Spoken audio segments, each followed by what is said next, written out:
Yan, ito yung bahay ni Ana Jen.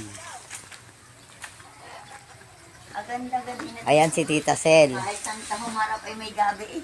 Hindi ko na isasama si Joel kasi hubad. Ayan. Ana Jen. Ayan, ang may bahay. Diretso na ako dito, ah. Oh, tingnan mo, Nini. Tingnan mo, ang ganda. Di ba ganyan yung gusto mo? Oh, Saka naikot ang aming TV. oh. Naikot din? Hindi, ganyan. Yan. Ah, naikot ng kabilanan. Ay, kahusay nito, Nini, oh. Oh, Tulak niya. oh. Tinutulak yan.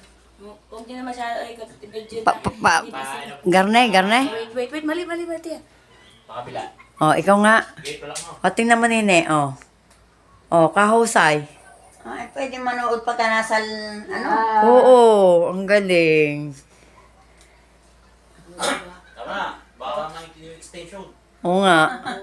Hindi pa po namin napapalitan na extension. Oh, ay kahusay, eh, oh. Office ko po yan, dito. Oh, ari naman yung opisina niya. Office, liit na. Ari pala'y ano, kung tutuusin ay, Salamat. O, yan. Hoy, Totoy! oh, ari ang kusina. Oh, ay pa'y palabas pa, may maganda pa. Are, all magsisiyaw na. May dining room pa pala. Oh. Ay nang palabas.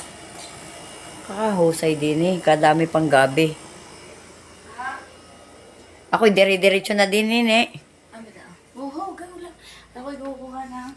Kukuha tayo ng baguong. Pagka ako sigyo.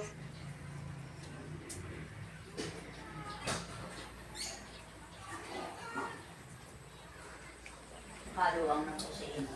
Oh.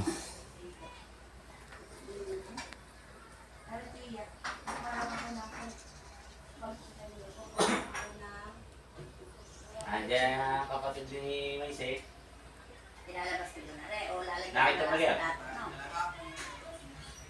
Sinundo ko. Ah. Sinundo ko na sa airport. Ayan, parehong teacher yan. Uy, ang sarap ng bagoong at may laman. Ayan, Ginaan si yan. Nene.